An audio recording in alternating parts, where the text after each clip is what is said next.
From Microbe TV, this is Office Hours for Wednesday, July 2nd, 2025. I'm Vincent Racaniello as I'm brushing my hair. Welcome to your viral corner of the internet where you get science, real science, no lies, no misinformation. Yeah, I know I say it every week. I have to until this madness is over, this anti-science madness, anti-people madness is over. Tell us where you're from. We will shout you out. Meanwhile, some moderators here. Les is here from California. Vanity Nutrition is here from Long Island. Tom Steinberg is here from the Oregon Coast Range. Thanks for coming and moderating and keeping this a civilized conversation. You can ask any question about virology you want. Don't tell me that SARS-CoV-2 came from a lab, because it didn't, and it's a waste of time to talk about it. We've gone over it many times. There's no new data to counter that, so just zip it, okay? Zip it. Don't want to hear it. You can ask stuff about other things. There are people here who are experts in different things too, and usually your question will get picked up. So what's on the agenda for tonight? News, more stuff happening. That's some good things and some bad things. Mini lecture. Today, so we finished the virology course. Last week was part 2 of emerging viruses. And it turns out the last few lectures we'd already done at the beginning of this cycle of mini lectures. So the course is finished. So now I'm going to start doing other topics. And tonight's is polyomaviruses. Okay, we'll just talk generally about polyoma, what they mean to you, what polyomaviruses mean to you. Let's see who's here. Ryman has been studying. Where are you from, Ryman? And what's the temperature? By the way, the temperature here is, no, I don't want New Orleans. 27 and mostly sunny, so about 80. I've been reading Principles of Virology. It's amazing. How do you think, for a newbie, this virology plan? Principles of Virology, Principles of Biology, Organic Molecular Biology, Essential Cell Biology, Epi, Bioinformatics, Machine Learning. I think that's good. You should take a biochem, put biochemistry in there, because, organic is not the same as biochemistry. The biochemistry is a subset of organic, I would say. And consider you my true teacher. Oh, that's very kind. I'm honored to be your true teacher, Ryman. Dagfinn is in Norway, Oslo, 2 a.m., a brave soul, 15C and slightly cloudy. Windy. Thanks for coming, Dagfinn. Good to see you. And Les points out to Ryman that the Discord server has recommended readings and online courses. Did you know Microbe TV has a Discord server? Yeah, it's quite active, actually. A lot of people there, so check it out. Maybe Les can stick in a link for that. Wayne is from Urbana, Illinois, where it is 31C. It's like, same here. It's cool.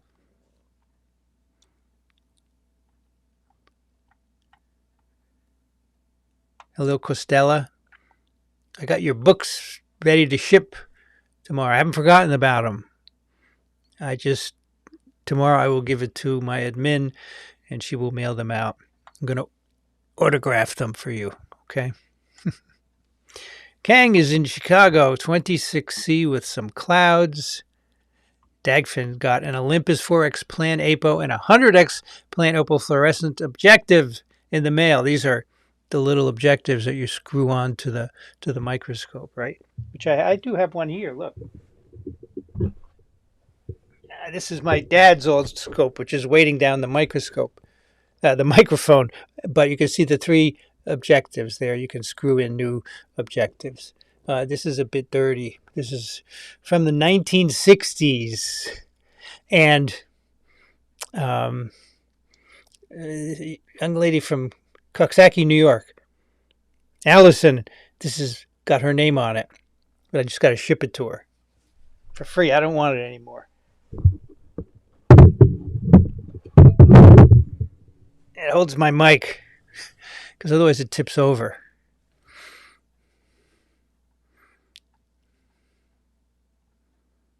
Patricia is in Massachusetts. Hot and humid. Tom is in the Oregon Coast Range. Oh, I'm so glad Carol is here. Don't leave, please. Bakersfield, California, 100 degrees, 38C. Our favorite nephrologist, and we're going to talk about polyomaviruses tonight, including BK virus, which does bad things to the kidney. So you got to be here to explain stuff, okay? Like interstitial nephritis, okay? You could explain it. I sort of know what it is, but you know, I want an expert. So don't go. If your friends call, just say you have to stay here, okay? Christella says, hot and humid is the worst. I'm glad to have an underground basement. Angry Penguin, north of Toronto, 29C. Betty K is in Washington Heights, my old stomping grounds. The answer says, in the U.S., this madness has just begun. Get your passport ready. Tona is on Long Island. Tona Rona is on Long Island. Welcome back. Peter S. Boulder, Colorado, 92F33C. Elizabeth is in West Virginia. Coralie is in New South Wales, Australia. Privyet Veronika from Moscow, 17 to 20C during the day. A cold summer is better than the horrid heat waves. I understand that the Arabian Peninsula is having a horrible heat wave. It was 51 degrees Celsius in, what's that modern city? Oh my gosh, I can't remember it. I can't remember with all the skyscrapers. Dubai? And they said they showed a guy with a metal pan. He could cook an egg on it. 51C! That's terrible. Javier, Silver Lake, Ontario. Welcome. Welcome. Pete in London after 2 days of 33-34. Costello says, one of these years I'm going to get through that course. It's there. It gets updated every year. Sandy, hello. Good to see you. Christina is in Hershey, PA, where it's 27C. Notice I have now my new wardrobe for this summer. No more turtlenecks. I have crew necks. But they're long sleeve. Black long sleeve, but that's cool because the incubator is too cold. I can't wear short sleeves. And I go outside.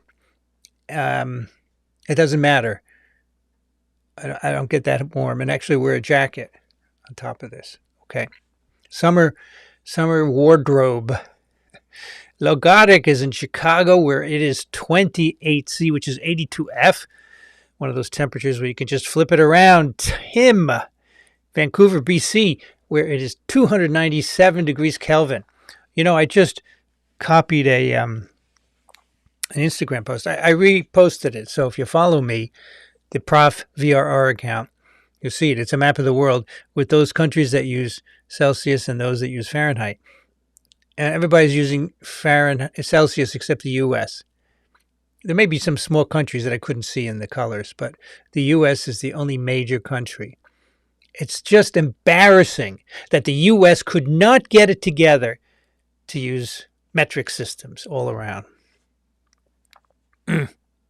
Anyway, someone on that post wrote, I'd like to start a country and have the temperature in Kelvin. Well, you don't have to start a country. You can just use Kelvin like Tim does. Noir, welcome from Gallup, New Mexico, 72F. Pretty mild for the desert, right?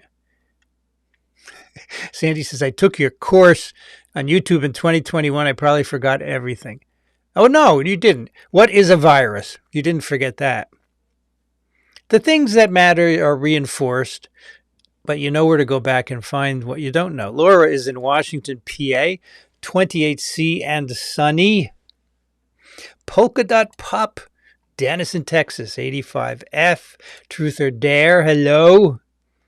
Mr. Doreen is in Elgin, Illinois, 302 Kelvin and sunny.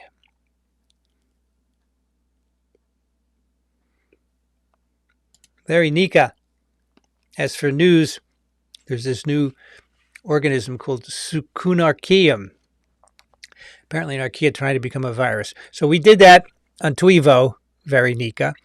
It is not trying to become a virus. Science Magazine is wrong. It's not. It is a virus, most likely, in my opinion, because it's missing. It's all the translation. All it has is metabolism genes, if I remember. It's missing translation. It can't translate. It's not a cell. You got to have. If you're a cell, you have ribosomes, and you can make energy. So, no, it may be. It could be a virus. It actually has a membrane protein that looks like a spike. It could be a degenerate cell, but I think to say it's on its way to becoming a virus or trying to become a virus, which is wrong. Anyway, it's not. I'm going to go back to the Tweevo. Last episode of Tweevo, we looked at it. Javier, 21C in humid Lakeside. E.g. Mississauga, Ontario, 27C.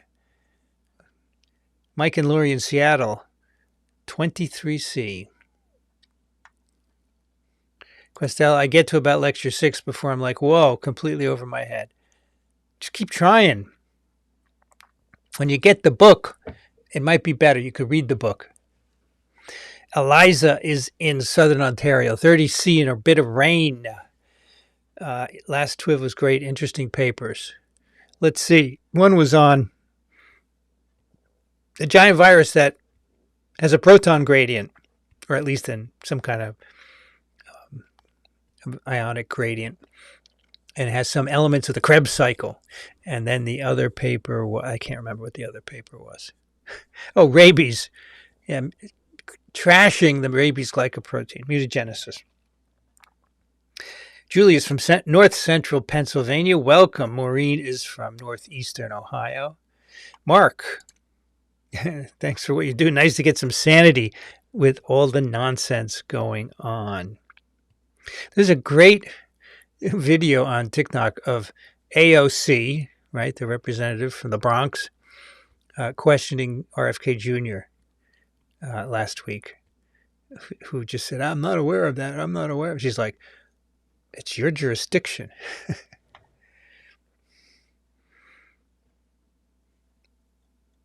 Hello, EHS talent in Eastern Pennsylvania. For a minute, I'm saying, EPA? You work for the EPA? Got a space in there. Nevitz forever. Polyomaviruses are mean to me. Oh, I'm sorry. Yeah, they can cause problems. Douglas is in Redondo Beach, 66F. Redondo. Wasn't that a color on an iMac? I know Bondi Blue was a color. That's a beach in somewhere in Australia, right? Redondo.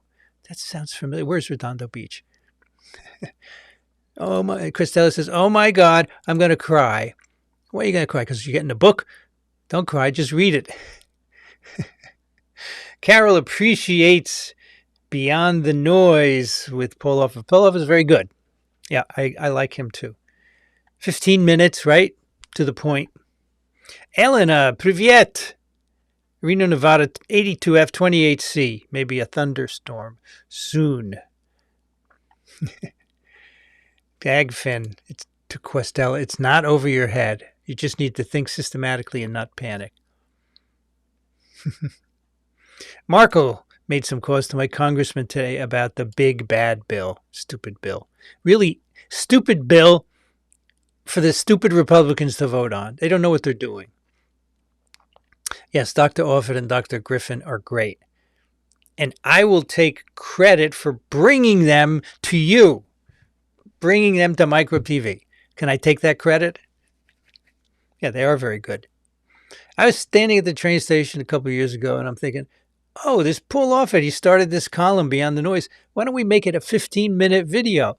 That morning I emailed him, and that's it. He said yes. Rita from Idaho, where it's both hot and thundery.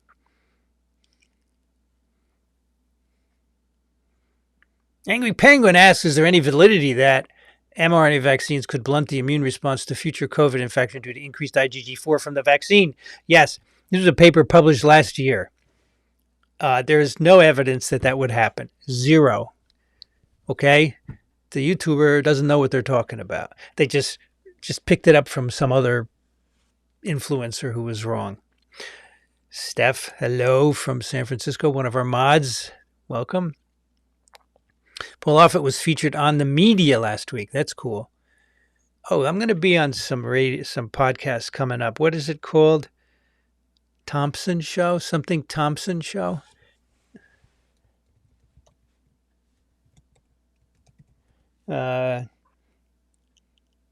Mark Thompson. I'm going to be on the Mark Thompson Show at the end of July. I don't know what that is. That's a nice scope, Dagfin says. Let's see. Can I see a brand? Oh, here we go. Oh, Bausch & Lomb. It's good. But it's heavy. It's 60s vintage. Yeah. What did he use it for? Histology slides, that's all. It was in his office. His first office he opened in 1960.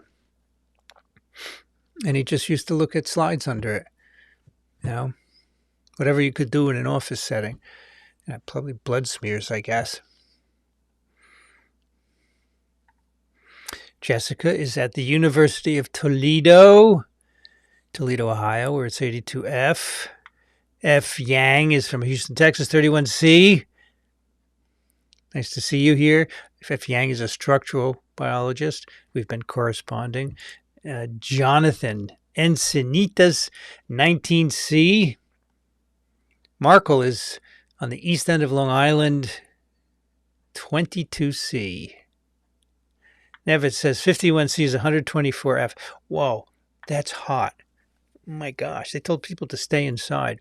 Can you imagine the energy bill? Oh my gosh.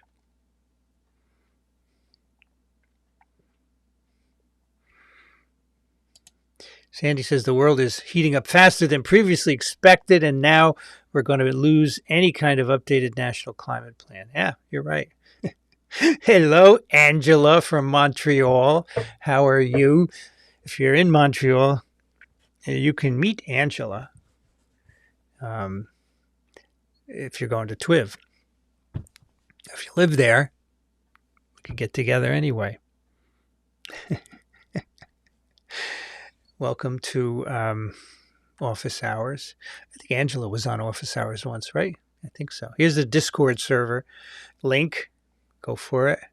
Yes, the textbook will help 1,000-fold.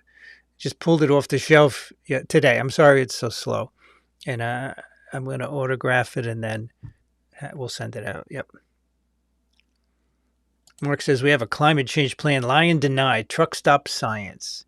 It's true.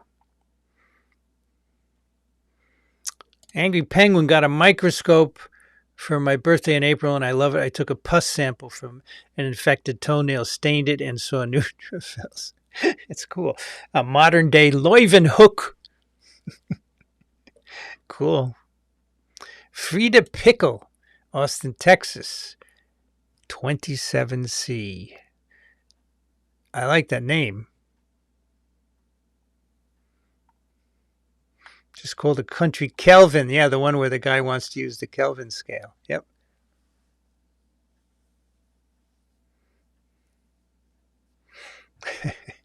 Kang says, since plasma cells reside in draining lymph nodes, are people without adenoids or tonsils more vulnerable to infections?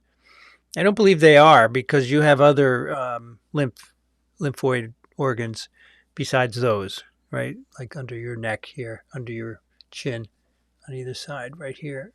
So I have not seen that. F. Yang says, Kelvin, how about Rankin? That's another one, yeah. Amarit is in Toronto, 23C. Abdul Aziz says hi. Abdul is conserving his energy because it's really hot there, right? Is it hot where you are in KSA?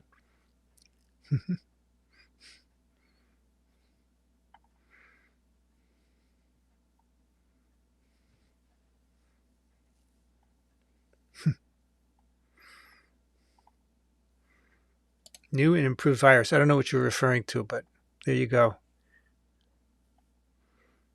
Hello, Hans from Ecuador, where it's 26C. Very Nika. Check out Tuivo. We had a good discussion. Sometimes you come to Tuivo. I know that you missed that one, but it was a good discussion. It's a preprint at the time we discussed it. Mark says there's some evidence of higher thyroid cancer in people with removed adenoids. Also, maybe head and neck cancer.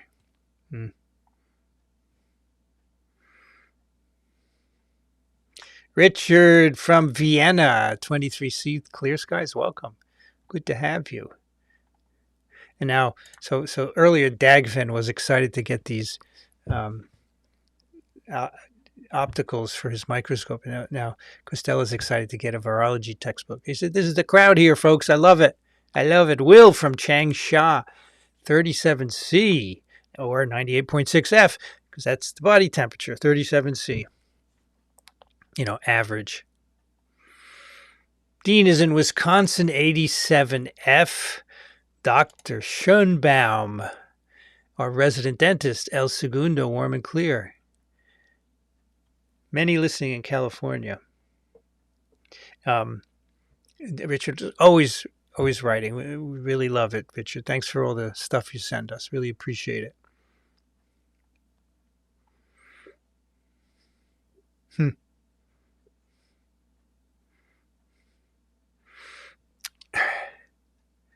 Elizabeth says I deserve credit for Offit and Griffin, and so does Dagfin.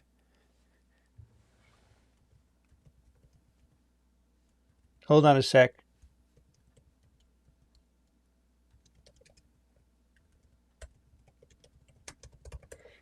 Who says I brought both Dr. Griffin and Dr. Offit to my attention.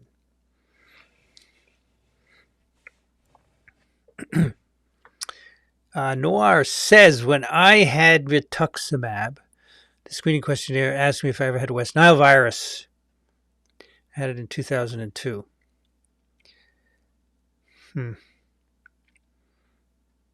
So West Nile does not remain latent after. It's an acute infection, right?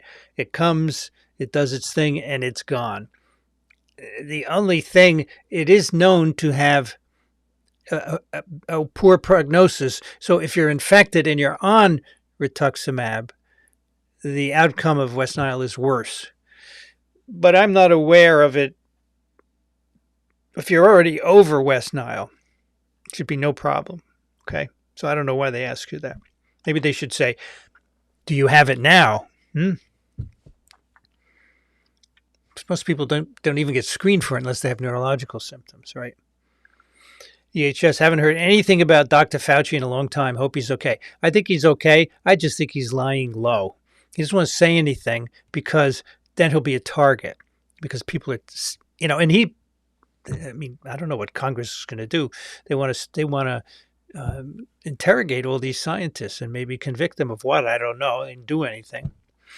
So I think he's laying low so he doesn't say anything. Sandy said, Mark Thompson is a very good left show. He's decent. I look forward to that. Okay, I hope so. They wrote and said, Mark likes your show very much, and he would like to get you on. So, he's got a lot of listeners. Yeah, they made heavy scopes in that era. So they're lighter now. Because in my lab, I had a big Nikon tissue culture scope. Oh, my God. It was like over 100 pounds. It was very heavy. I hope it's not one of those shows where they make you eat hot salsa till you cry. No, it's online. I'm not going to eat anything. But no, it's not. Lenora says her father had the same microscope, Bausch and Lomb. Yeah, same era, I guess. My father started practicing in 1960. Usually cast iron or the likes. Yes, it's cast iron and it's very heavy. Yeah. John is in Port Townsend, Washington. 61F. No heat dome there. Sandy is still fighting YouTube to get Environmental Coffee House back because they completely used AI hallucinations, and this is quite a process. People are writing in to complain. It's very hard to get a person at YouTube. Vincent, you absolutely deserve credit for all of Microbe TV. Thank you. I just want to take credit for getting Offit and Griffin in. And Despommier and all the other hosts. I mean, very few have declined. A few have, but later on in the process.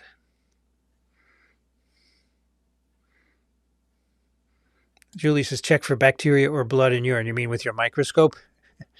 Yeah. Have you tried to get a human? You can't. I never got a human, but there's no way to get one. There's no email. There's no link or anything.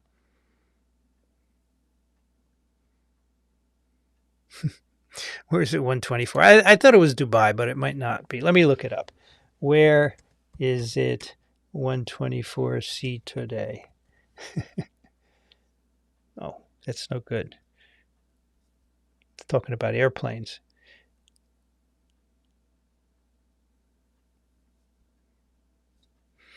What country? That where didn't work. What country is it? 124C. No. It's not answering me.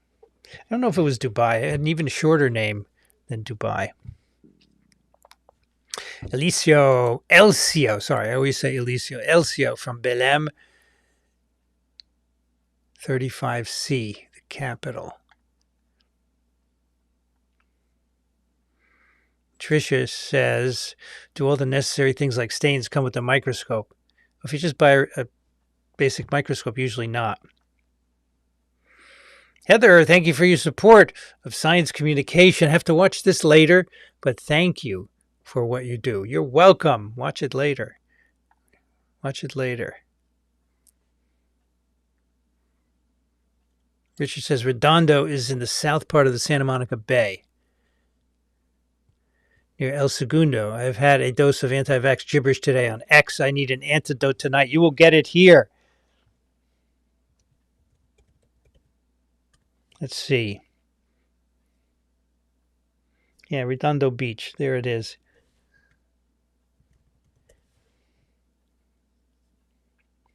I thought there was an Apple product named after it, but I could be wrong. Hello, Margot. Only 106 in Phoenix Metro now. It was 116 a few days ago. We're hoping for a monsoon tonight.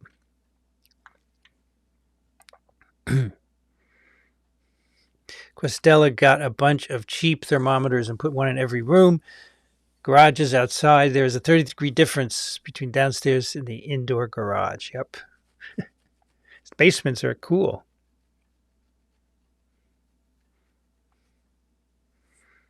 Redondo Beach is also the home of the James Webb Space Telescope.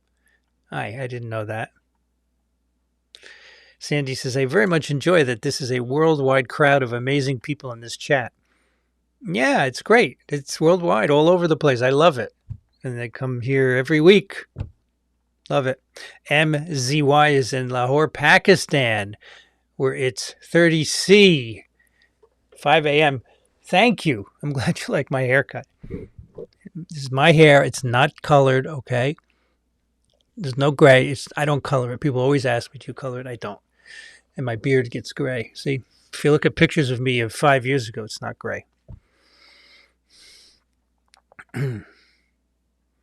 Kang says, would reading the molecular biology section in a high school biology text help Questella? Maybe. I mean, there's so many good online courses, too, at MIT in basic biology or molecular biology. That could work. Yes, great to see international information. Interesting in good information. Yeah, I love it. I love that. Lagodic. A little worried when Vincent said, "Hold on a second," and looked at his laptop. Like, oh no, what now? I was just looking something up. I have a laptop here that is actually running the chat on the chat um, ahead of when I see it on my machine, which is running the chat, the streaming client, right? So I frequently look there, and I also use it to look up stuff, trying to find what city was hot in, but I didn't get it. We've been pretty lucky lately, not too many technical glitches, right? I mean, after what, 4 years, I figured it out. Well, for streaming anyway. But there's always something. There's always something.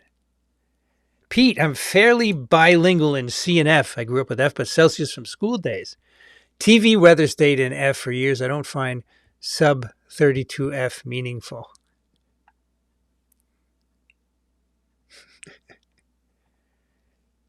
Yes, Mike says, poor Fauci is a victim of no good deed goes unpunished. That's absolutely right. All these accusations that people make, he didn't do any of them. He did not do any of them. It's all nonsense.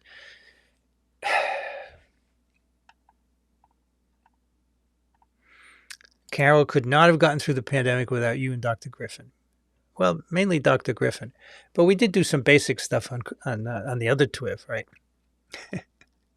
Please click the like. Thank you, Barbara. Let's see. We have 125 people here and 73 likes. So please click the like just to get other people to see us. I don't make any money from doing this, okay? It's just a matter of getting other people because, we'd like to have some other. Oops, I messed it up. I'm trying to rearrange this this box here, which is slightly overlapping. Geek who has to have everything squared off.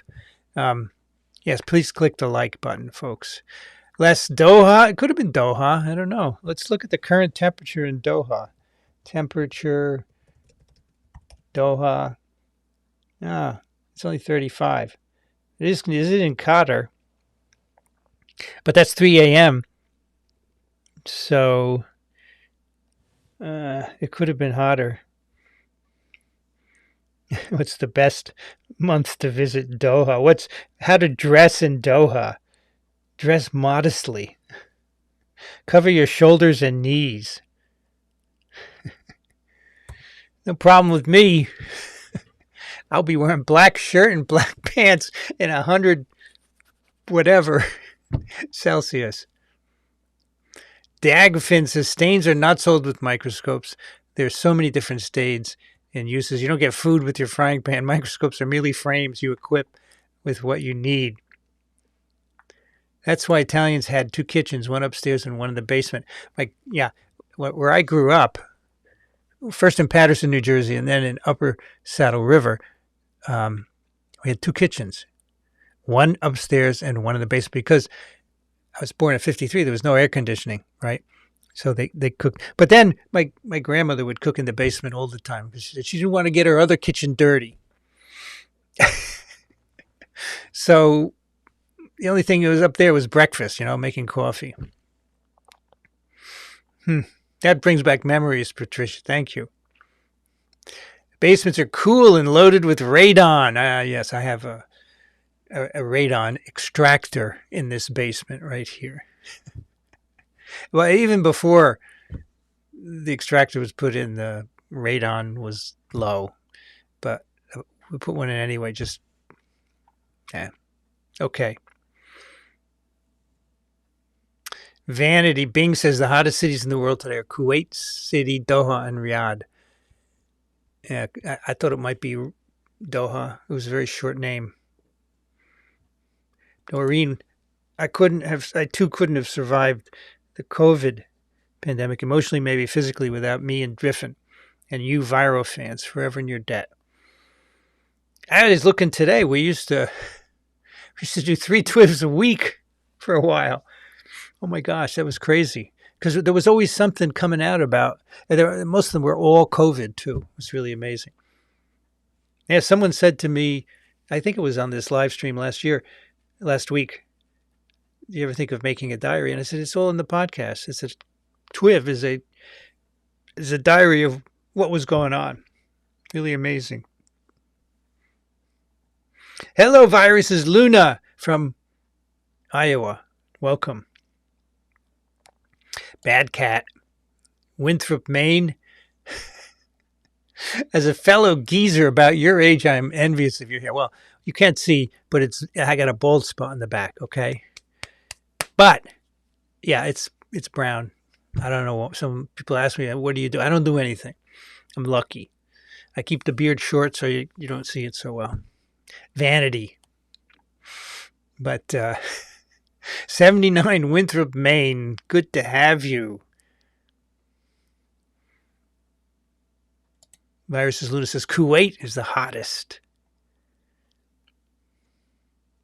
Pete, looking at Ventusky today, almost the whole of West Central Europe, except the Atlantic fringe, UK, and Scandinavia, was 30 C plus. Seville reached 40 C. Yeah.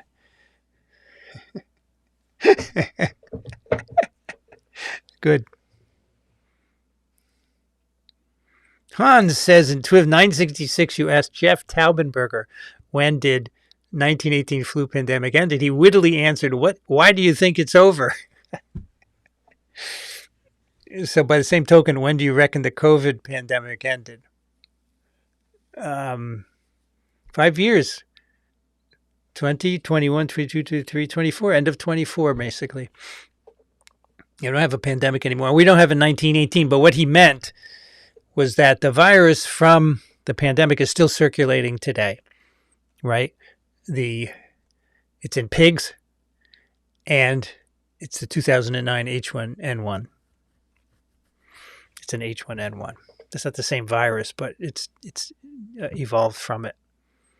David says, did you hear they're working on Contagion 2? They were using AI extensively to generate ideas. It sounds like it will be on bacteria this time. AI. Why don't you just use your brain? I think, there are places for AI. It's fine. But if you want to come up with ideas, use your brains. Oh, I'm sorry you don't have any, or you don't know anything about bacteria. Well, then get someone who knows and pay them. Because of your computer time with the AI, I didn't hear it. Tom says, Fauci, enormous contributions with respect to the HIV pandemic. For example, he's been on TWIV twice. Yes, he has a crime that he's been slandered and libeled by you-know-who. It is a crime.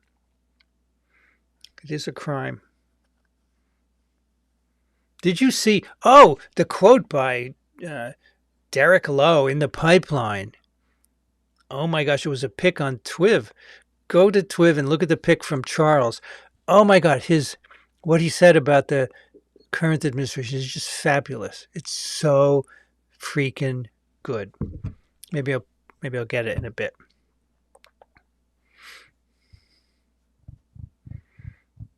Viruses Luna has one kitchen that she barely uses.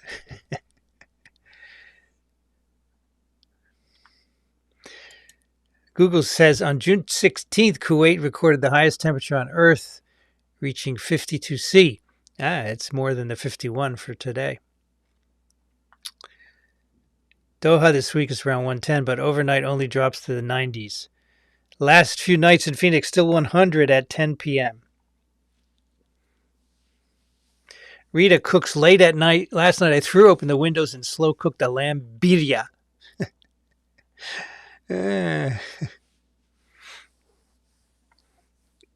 Sandy says, make sure every single show is downloaded and saved to a large hard drive. Done. Casey says, I became super interested in virology in my senior year of college through listening to your podcast. I start my PhD in microbiology, immunology in August. Oh, that's great. Congratulations, Casey. Good job. And keep it up. Keep listening. Wonderful. Vanity, 3 TWIVs a week, and we ate it up. You calmed many nerves.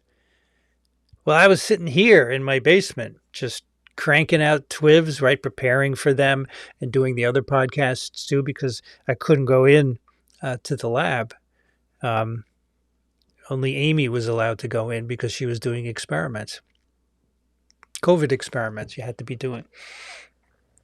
Noir watched 966 4 times. What was 966 again? So here, Taubenberger. Yeah, that was good. So I went down to NIH and interviewed him. He's now the head of NIAID, right? Barbara asks, is there anything you can share about Amy? Wishing her well. Yes, in a few months, we will share something about Amy, okay?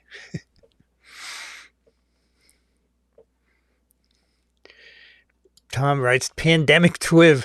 3 times a week you came to us, we learned about, and via Zoom, and for me, an intellectual rebirth. Yeah, Tom, you got stimulated again, didn't you? It was great.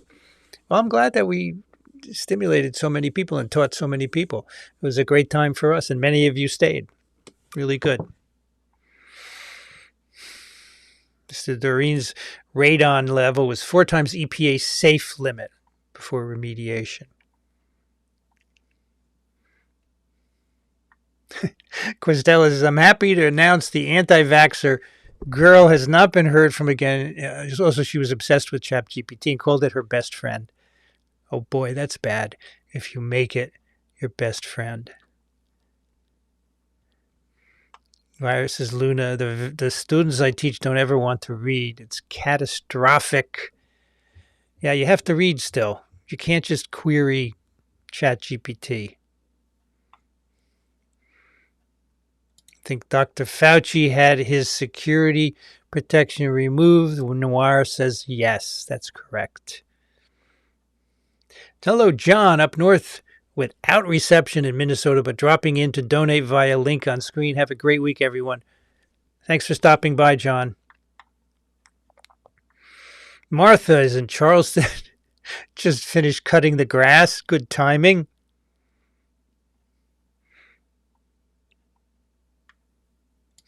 Kang writes, I spent a summer's day learning glycolysis pathways and Krebs cycle while in high school and had to relearn it in my cell physiobiochem and molecular biology classes. That's the real Krebs cycle. Yeah, relearning it. Learn it, forget it. Learn it, forget it. It's really good. Yeah, I really loved relearning Krebs in the light of viruses. It's fascinating what viruses do. We talked about it not too long ago on here on the mini lecture, The Infected Cell. Right? Did I do an infected cell? Let me see. I think so. Maybe not.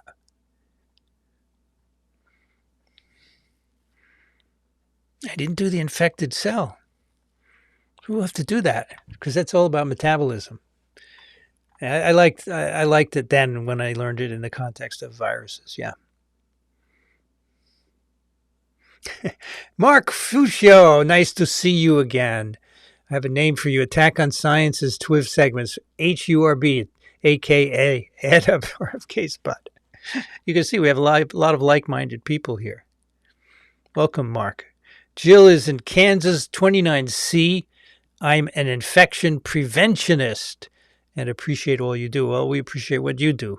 Keep preventing those infections. Margos, we all love Amy. If you're listening, Amy, there you go.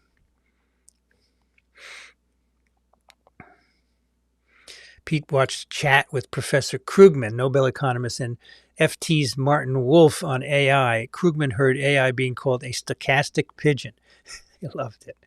That's pretty funny.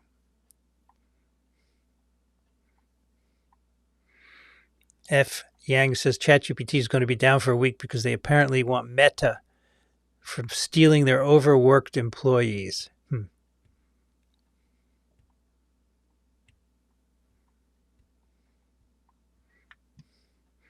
Ken wants to know, how well do I speak Italian? Not well enough to teach a course, no.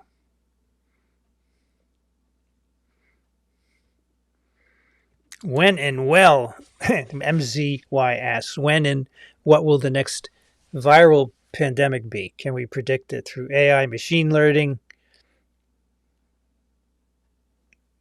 something language models.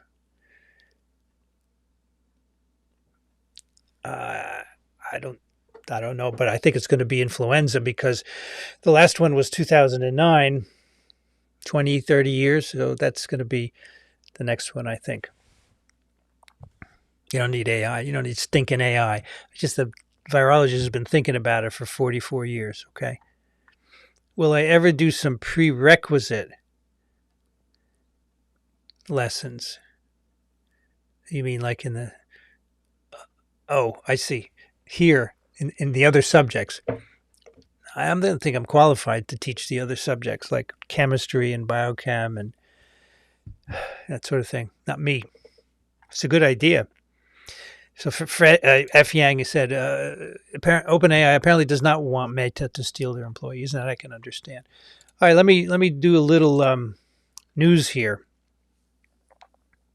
A couple of news items. First of all, there's an article in Nature, and here I can screen share it with you. NIH-funded science must now be free to read instantly. What you should know. This is by Mariana Lenjaro. So this is basically from the 1st of July, which is yesterday. Researchers funded by the NIH will be required to make their papers available to read for free as soon as they are published. So that means anything published that's been funded by NIH, you have to give access to the article, no matter what the subscription policy for the journal is. And this was set in place by Biden, by the way, and it was supposed to take effect 31st December this year, but Trump actually has accelerated it.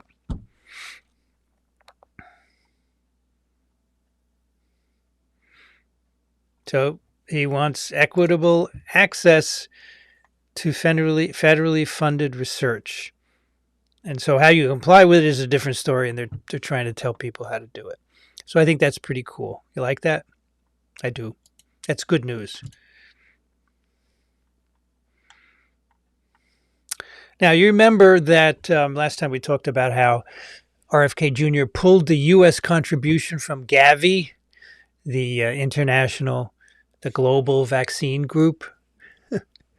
Global access to vaccines. I don't remember what it is again. Gavi. Global Alliance for Vaccines and something else. Okay? One of you is going to tell me.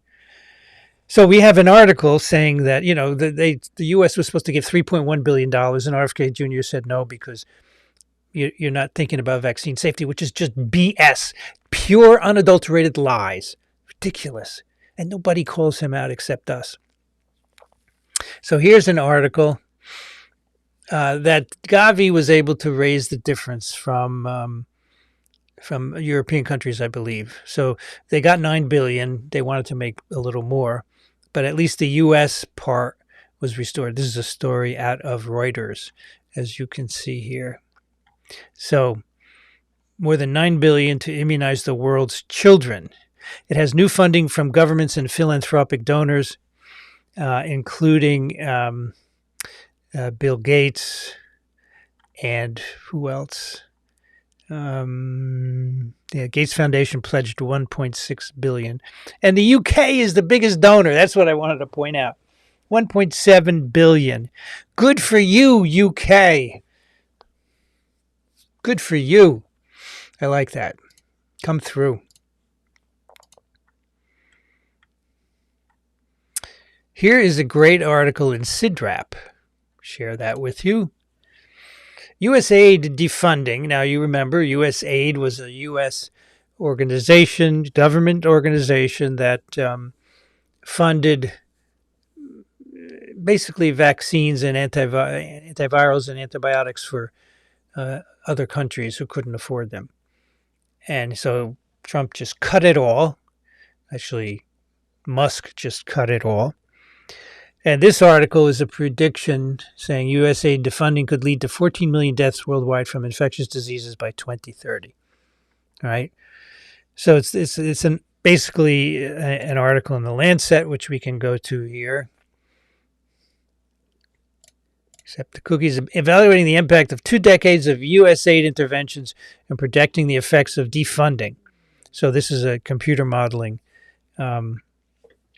exercise. But they say here, unless the abrupt funding cuts are reversed very soon, a staggering number of avoidable deaths could occur by 2030. Things like HIV, AIDS, and malaria, tuberculosis, malnutrition, diarrheal diseases, lower tract infections, respiratory tract, maternal and perinatal conditions. This is disgusting that this was cut. It is absolutely disgusting, and it shows the inhumanity of this administration. As I said on Twiv, the U.S.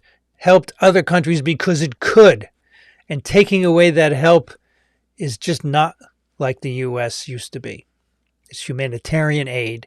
And why can't we be humanitarian? Oh, you MAGA guys and gals, why can't you be humanitarian? Think of it in that vein, not that you're getting ripped off, which is a stupid way to look at it. Be humanitarian. And then finally, another CIDRAP article, which is very good. This CIDRAP is open access, of course, so you should check it out. So remember, last week there was the ACIP meeting, the reconstituted ACIP, which is full of people who don't know anything about vaccines. They voted some controversial things like to remove thimerosal from the multi-dose flu vaccine, and then now they're going to look at the childhood vaccine schedule. And this Infectious Disease Society of America President Tina Tan said, raising questions without adequate data casts doubt on vaccination, which can further drive down confidence in vaccines. So basically, there was no reason to take the thimerosal out. There is no reason, as they detail in this article, to re-examine the childhood schedule. They want to look at hepatitis B vaccination, which is given right after birth. They want to look at measles, mumps, rubella vaccine. No, there's nothing to look at, folks. It works. There's very few side effects of that. And they detail this in this article, right? I don't know what to say, folks. Jake Scott, who we had on Twiv some time ago. Every vaccine has been extensively studied. The full schedule has been reviewed repeatedly by independent experts and through large population studies. The claim that children get too many vaccines sounds intuitive, but ignores basic immunology. Today's vaccines are more refined than ever, with far fewer immune-stimulating proteins than decades ago. Amesh Adalia, MD, with Johns Hopkins, said the decision to review the childhood immunization schedule, along with the vote to no longer recommend flu vaccines containing thimerosal, is an indication that ACIP has transformed into an organ for the spreading of anti-vaccine propaganda. What it shows is that ACIP is not going to be a place where judgments are based on scientific evidence or logic, but based on scoring points for the anti-vaccine movement and trying to diminish the value of vaccines in the minds of the general public. And because of that, ACIP is going to be increasingly irrelevant to clinicians who are recommending vaccines or administering vaccines. Anyway, good article with more details that I am able to cover here. It's just ridiculous. These people don't know anything. We had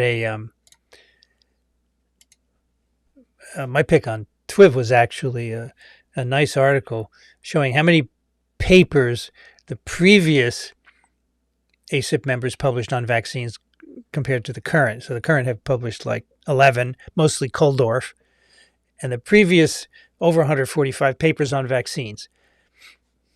You want experts to do your decisions about everything, folks.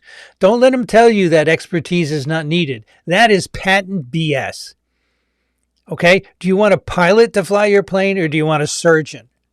Do you want a pilot to cut you open, or do you want a surgeon? That's expertise, folks. So this is BS that we can't have expertise when we're thinking about vaccines. Total, unadulterated BS. Okay, now I have a question for you. And Vanity Nutrition cannot participate. You got me, Vanity? Because you and I discussed this the other day. What is the smallest known pathogen? Smallest molecular weight. Okay, that's small. That's the measure of small. What's the smallest known pathogen in terms of molecular weight? Let's see what you come up with, folks. Vanity, no, you cannot say a word.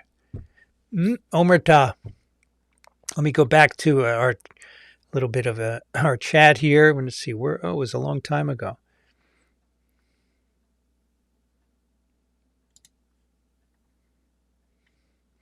Tess is from Canton, Massachusetts. 80F. Any commenter on government labs denied access to nature journals? I don't know about that. Government labs denied access.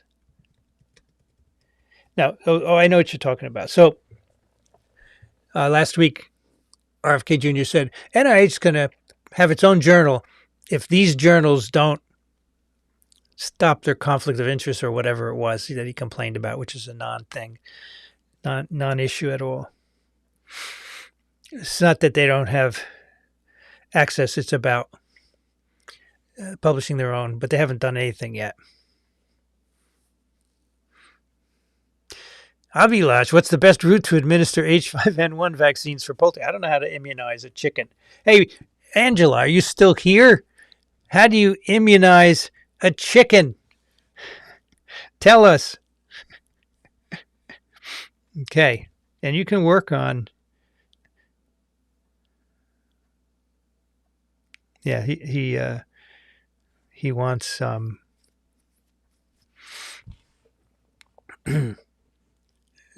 people to publish in the NIH journal, right? I don't know about chickens, but maybe Angela, but she seems to have left.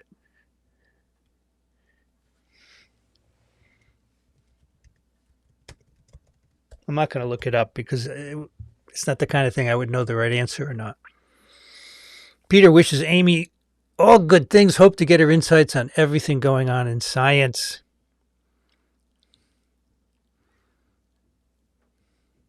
Les says to F. Yang, Meta can't steal employees of OpenAI. They are not slaves, so they are not OpenAI's property.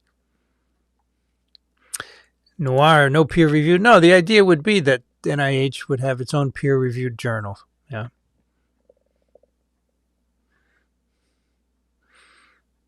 Well, I don't know what you mean by that, Frida, but the PubMed just has the abstract. It doesn't have the paper, which can be behind a paywall. So now if you've made that paper with government funds, it has to be open access.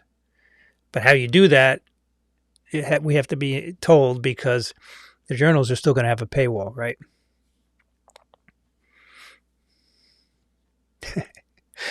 Kang says if AI follows Asimov's 3 laws of robotics, it will never harm a human with lies. Yeah, but it doesn't follow Asimov's laws, right? Polka Dot Puck, do the cycles of pandemics have any connection to new generations of humans being born?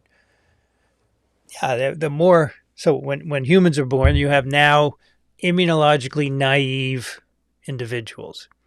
So let's say a pandemic virus circulates until 1968 and then is replaced. Anyone born after 1968 is not going to have immunity to that pandemic virus. So if that came back, or some version of it came back, they would be the ones that would be infected. Along with everyone else who had never seen it, of course.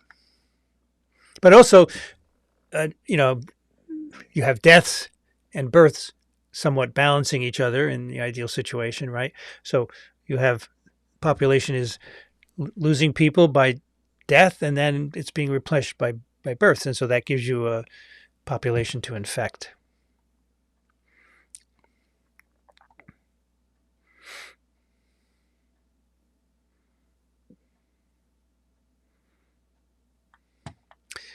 YZ says, will any ASV presentations be online? Nope. As far as I know, not. And is there a YouTube channel like Open Box Science for virology? It's called TWIV. We present and explain the latest papers on TWIV. And it's on YouTube.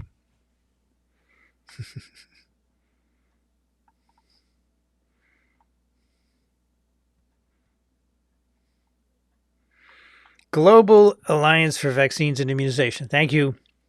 Can't remember it. Coralie writes, just getting over major floods on the east coast of Australia.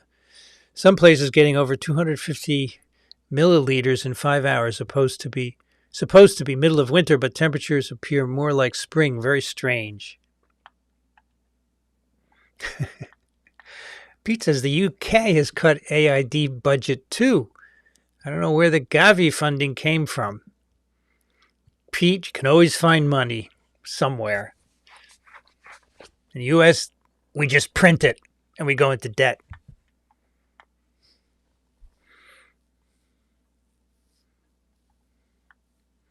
Only a partial cut, not total, just to be clear. Yes. And Noir writes, defunding Gavi is cruel inhumanity. Yep. It's also malignant incompetence. No one is safe until everyone is safe. That's why we did U.S. aid, because we recognize that.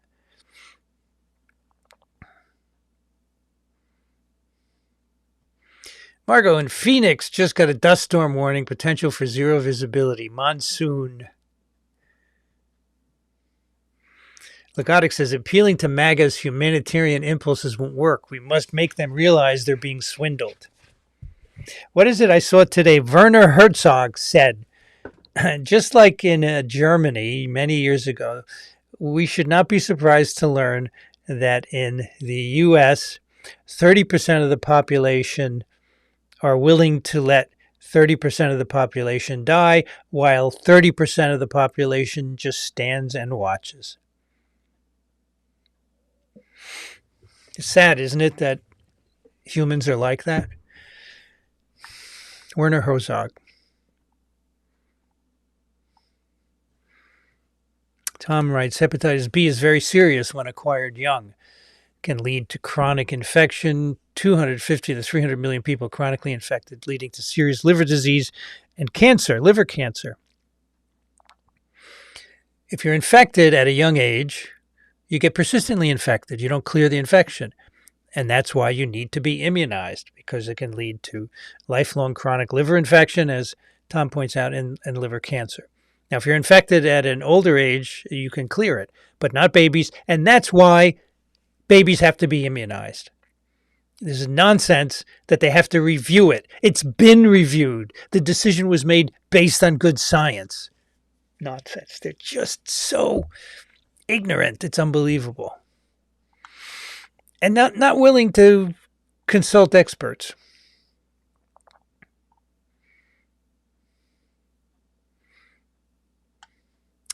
Dogma writes, the problem was that older countries suspected the USA of fostering other political activities through their local offices, such as fostering regime change. I don't know what that does. I don't know what you're referring to. Expertise doesn't equal Google. Now, as you know, you're being facetious. I realize that. And sorry, Vanity, you can't participate. But I answered this question on the live stream. What live stream? This one? Do you think everyone listens? So I said, what is the smallest known pathogen? So here's some answers. Prions, Dagfin, viroids from Noir, prions, prions, not rhinovirus, no. Prions. It's got to be a prion. Prions. What's a viroid? That's good. And here's the answer. 35,000 Dalton's prions. Yeah. Prions from... Mark says water. It can kill. Water is not a pathogen. No, it's not a pathogen. What is a pathogen? That's good. What is a pathogen? Google. Something that causes a disease in another organism. So they say only microorganisms or a biological agent. So a prion is a biological agent. There you go. Prion is a protein, about 35,000 Daltons or so. And viroids are small RNAs, circular, non-coding, that can infect plants and cause disease, and probably many other organisms as well. It turns out our guts are full of viroids, and they are 80,000 Daltons. So the prion wins. Smallest known pathogen. Rita knows how to immunize a chicken. How do you do it? What's the best way? Someone asked earlier, what's the best way to immunize a chicken against H5N1, but against anything? Where do you put the needle? I don't know. We have a smart crowd here. Fear, greed, and envy says jab in the neck. You're stretching the definition of a pathogen. Yeah, but I think it's got to be a... well, you know, it's funny, Mark, because prions are self-proteins, right? That misfold and turn on you. But water doesn't change. It's just if you have too much water without salt, right? That can kill you. Yeah, give him a shot. Where, Rita? We want to know where you give him the shot. Oh, here we go. Baby chicks inject sub-Q on the nape of the neck. Okay. Okay. Very good. Thank you. Let's see. Is AAV pathogenic? Well, not AAV, but related viruses, but that's too big. Prions are smaller, and viroids are smaller too. Are any viroids pathogenic? Oh, absolutely. In their plants, they can be pathogenic. You know, we did the unusual infectious agents mini lecture here a while ago. Viroids are plant pathogens. And, you know, in recent metagenomic studies, they have found viroid-like sequences in all kinds of environments all over the world. So it's likely that they infect other things, and including our guts. Our guts are full of viroid-like elements. They called them, what was the word that they used? Ah, damn.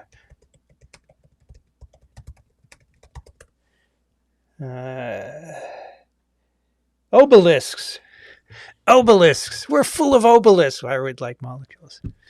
But yeah, they're plant pathogens. Okay, Les looked it up. Chicken vaccination, although Rita told us. Drinking water spray nebulization, eye drop, transfixion, and scarification, or inject the egg.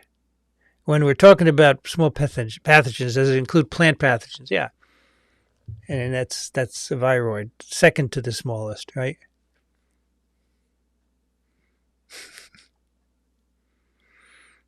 Frida says, TWIV paper discussions are always thought-provoking and interesting. Yeah, because you have a bunch of scientists who all chime in to tell you their thoughts about it. And it's all spontaneous, too. It's not scripted at all.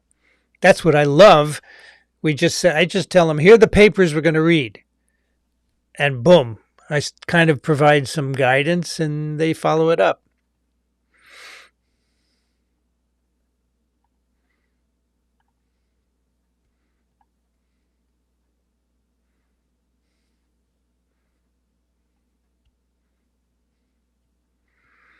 Will says, in 2017, when Xi Zhongli found the nearest virus to SARS-1, she warned that the same bat cave hosted many potential pathogens. She was proven right.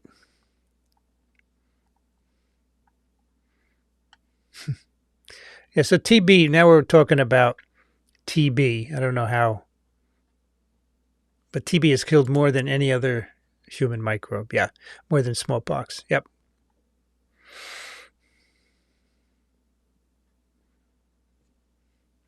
Great to hear Mark Thompson got in touch as he did with Paul Offit. Now you should invite Jojo from Jers to the incubator. She will get your number boosted for sure. I don't know who Jojo from Jers is.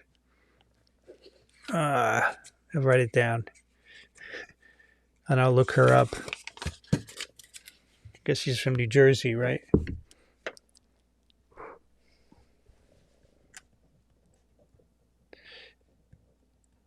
Should I interview her while she's there? Vidions. I like that word. I think you meant viroids, probably. Is the second smallest agent a bacteriophage? No. It's prions is the smallest, then viroids. Phages are much bigger.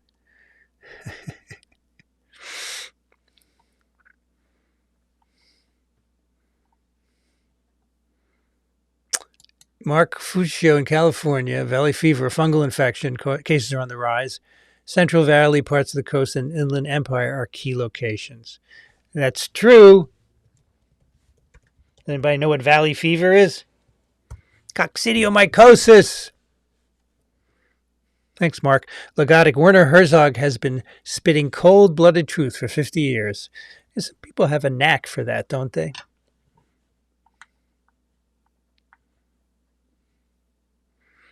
F. Yang, RFK Jr. is obviously there to intentionally bash science in the U.S., maybe because they want to cut cost, maybe because scientists are usually against the conservatives, maybe both or more.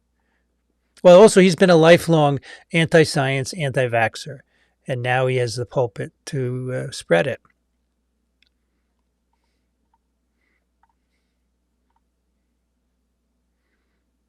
What's new in fungal disease research? I have to listen to Infectious Disease Pusscast with Daniel and Sarah.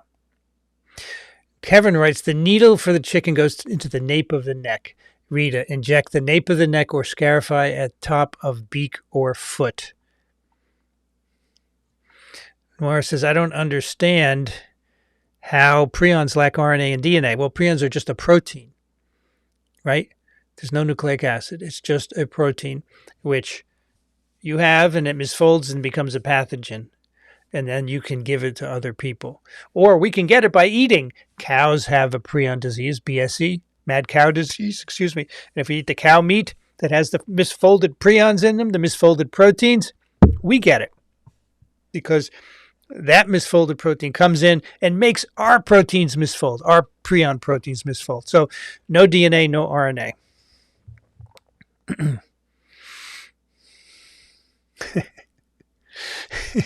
Will says, immunizing chickens, you could do a trial in Congress. Prize for the best joke of the evening so far. Love it. Thank you, Will. Oh, Mark's, this is not exciting news, but it's sad. But my friend of mine was recently diagnosed with GSS prion, so Gerstmann-Straussler syndrome is a kind of human TSE. Yeah. Rita says hatching eggs are injected to protect against a particular strain of salmonella.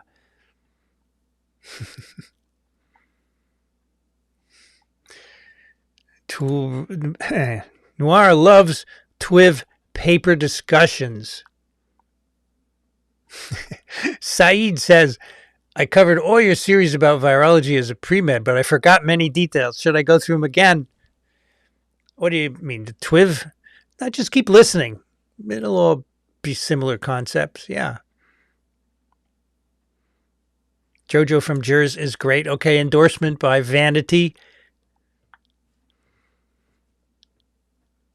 I listen multiple times to each TWIV episode. Pick up something new each time.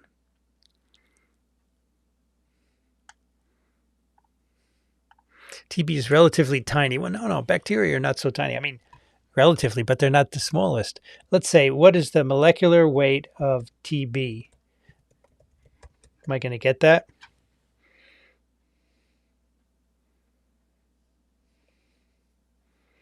Ah, come on. Give me the break. Tell me what it is.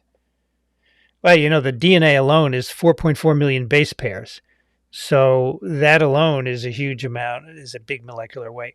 So it's not small. I mean, it's relatively small compared to us, right?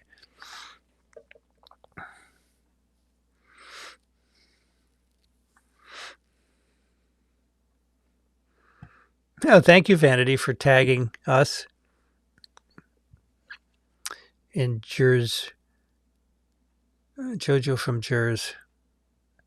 Bobby asks, has there been any news on the next-gen COVID antivirals and vaccines? No. I don't know what you mean by next-gen, but different from what we have? No.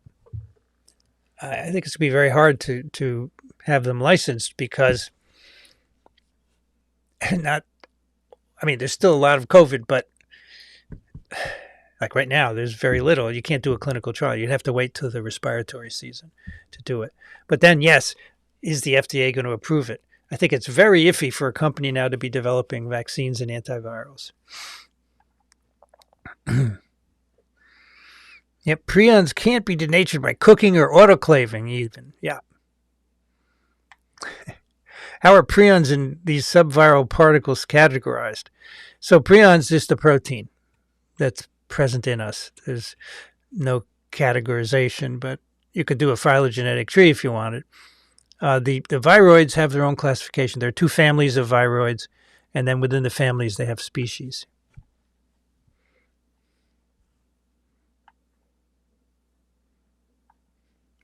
You'll get on very well chatting with Jojo, never lost for words. Well, that's good. I have no problem chatting, as you know. Kang says this administration is cutting science budgets and Medicaid to give tax breaks for those who don't need it. Yep, this horrible bill. Ridiculous.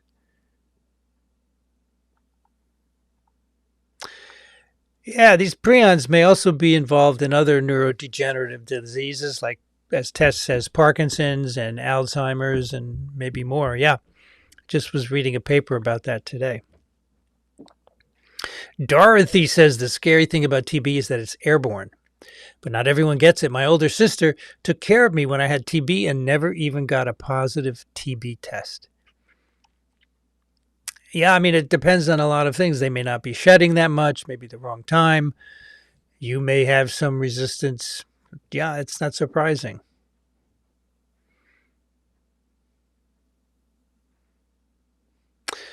Elizabeth writes, scientists are not against conservatives. Many scientists are political conservatives. This MAGA crap is all about power and control and stopping actual truth so they can lie without limits. Yep.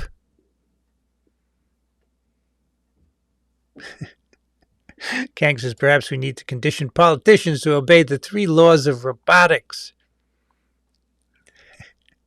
Logotic, I'd never imagined Jojo from Jersey together with Microbe TV. They're very different, but I'd watch it.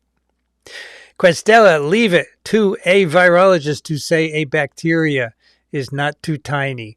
Yes. Yeah, compare the viruses much bigger, but, well, giant viruses rival bacteria in size, some of them anyway. But look, you can't see the bacteria on my hands, right? So they're tiny in that sense. But if you're asking about the smallest pathogen, then they're way bigger. A prion is one protein, and a bacterium is made up of hundreds, thousands of proteins. So, all right, let's take a break here and do a little mini lecture. I hope Carol is still here because she asked for it. She wanted a lecture on BK virus, but we will do slightly better. We will do polyomaviruses. Okay, play. And we're going to do screen share. Okay. Let me make it a little bigger. Okay, polyomaviruses. What is a polyoma? Polyoma, the name, means many tumors. Polyoma. Because in the wrong host, they cause tumors. But that's not what we're going to talk about today. First of all, what's the characteristic of polyomavirus? So here are some of the general patterns of infection that we've talked about before. You can have an acute infection, and this is a graph showing virus production with time. That's the blue line. And then the red are periods of disease. So we have what are called acute infections. Rhinoviruses, rotavirus, influenza virus, SARS-CoV-2. You have a defined period of virus shedding, a defined period of disease, and then it's cleared and you're done. You either die or you survive and you're immune. That's an acute infection. And the time here is not so important. The point is that it's a resolved infection. And then we have persistent infections of all different kinds. We have latent infections, the herpes viruses, where they're called latent because the genome is within you. It doesn't go away ever once you're infected. And you have periodic episodes of virus production and disease. Virus production and disease, or just virus production and no disease. All the herpes viruses are like that. Then we have persistent asymptomatic infections where you're infected and you're shedding virus for your lifetime and there's no disease. And JC virus, which is polyomavirus we're going to talk about today, is one of those. BK virus is more like a herpes virus, but typically there's no disease associated with virus shedding. But BK shedding appears to occur in bursts. And then, of course, there's a persistent infection, which is pathogenic HIV. You have an initial acute infection, and then you clear or almost clear the virus, but it's misleading because the virus is now latent. The genome is now latent in lymphocytes. And after many years, you lose enough T cells to get opportunistic infections, which cause your death. So that's a persistent pathogenic infection like HIV, HTLV, and SSPE caused by measles. Okay, so polyomaviruses are small double-stranded DNA-containing viruses. And this is SV40 as an example here, which is one of the most studied viruses in the world. It is a icosahedrally ordered capsid, about 50 nanometers in diameter, and it's composed of 72 pentamers of VP1. So VP1 is a single viral structural protein, and here VP1s are in different colors, like this red is one VP1 molecule. And so 1, 2, 3, 4, 5 VP1s come together to form a pentamer. And here, for example, in the virus structure is one pentamer. And you have 72 of those that make up the virus particle. Okay, and that's how most of these polyomaviruses are structured. Within the particle, there's a double-stranded DNA genome, which is actually wrapped around histones to form what we call a mini chromosome. One of the few viruses that does that. So in the capsid, there's a double-stranded circular DNA genome, right, about 5,000 bases in length. And I'm comparing that to double-stranded DNA of other viruses, which are much bigger, like adenoviruses, herpes viruses, and Mpox viruses. And the reason is that these polyomavirus genomes are very small, and they can't encode a lot of proteins. And in particular, they don't encode proteins that are needed to copy the viral DNA, like DNA polymerase and all the factors that it needs. But as the genome gets bigger, then these viruses can encode their own DNA replication system. So the polyomaviruses are copied by host DNA polymerase.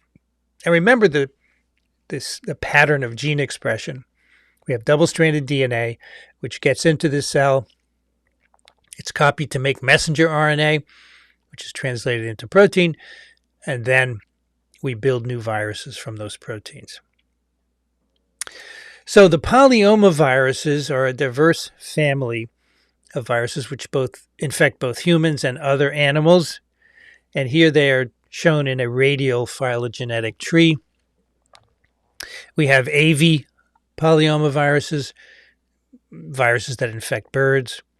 We have ortho polyomaviruses that infect various species like bats and mice and monkeys, non-human primates, and with the red asterisks, humans.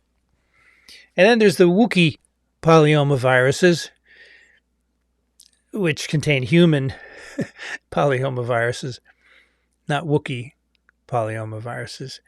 They're called Wookiee because Washington University and the Karolinska Institute were sites where some of these viruses were isolated. So all of these are human infecting viruses. Then we have BK polyomavirus and JC polyomavirus over here in the ortho polyomavirus genus. We'll talk about those today. Tropical spastic paralysis polyomaviruses here, and then Merkel cell polyomaviruses here. We won't talk about those today, maybe in another mini lecture. These viruses are known for being persistent, as I told you up front. You're infected for life. There's high seropositivity in human populations. We'll talk about how much in a minute. They infect a variety of organs, including the kidney, the intestine, and the respiratory tract. In fact, you can have people shedding 100,000 particles per milliliter of urine. Think about that next time you flush a urinal, folks, or a toilet. You get that plume out of the toilet, even with the lid closed. Yeah, you're inhaling somebody else's polyomaviruses. We don't know how they persist. And one of the diseases is PML, which we'll talk about in a moment. And there was a TWIV a long time ago with an expert out in Colorado on polyomaviruses. So these viruses are very species specific. It's like JC and BKV productively infect only humans. And by the way, these JC and BK, these are the initials of the patient from which they were isolated. It's not Burger King, and it's not the famous JC. No, it's the patients. They infect only humans. And that specificity is controlled by regulatory elements in the DNA of each virus that are specific for each virus. So they will only work in certain species. Now, for BK, an important thing to know is that there are 4 serotypes. And they're geographically located. So, serotypes aren't all over, all 4 aren't all over the world. They have specific geographic regions. So that's one thing to consider. The other is that the genome of BK virus encodes a microRNA. A microRNA is a short RNA that can limit gene expression. It can degrade mRNAs, or can inhibit protein synthesis. And we think this BKV microRNA actually inhibits itself.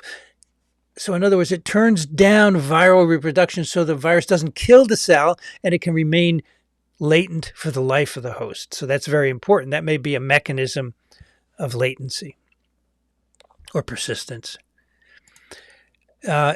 These are ubiquitous viruses in humans. We all have it.